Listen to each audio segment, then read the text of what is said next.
Hello students, welcome to my YouTube channel. इसके पिछले lecture में हम लोगों ने बात किया था सेल मेम्ब्रेन के जो था मूवमेंट के बारे में बात किया था। अब बात करते हैं हम लोग फंक्शन ऑफ जो होता है सेल मेम्ब्रेन का क्या फंक्शन होता है उसके बारे में बात करते हैं।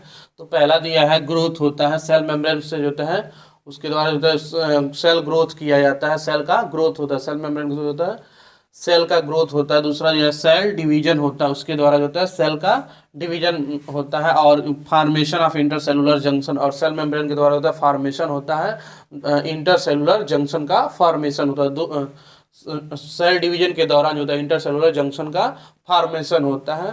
चौथा दे रहा है एंडोसाइटोसिस। एंडोसाइटोसिस होता है सेल मेम्ब्रेन के थ्रू जो होता है एंडोसाइटोसिस होता है।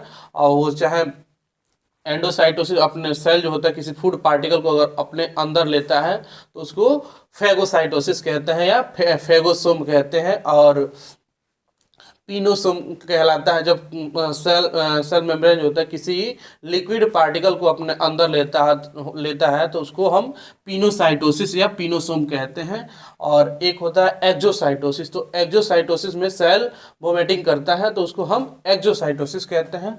सॉलिड पार्टिकल को अंदर लेगा, लिक्विड पार्टिकल को, सॉलिड पार्टिकल को जब अंदर लेगा सेल तो उसको हम फेगोसाइटोसिस कहते हैं। और लिक्विड पार्टिकल को अगर अंदर लेगा तो हम उसको पिनोसाइटोसिस कहते हैं।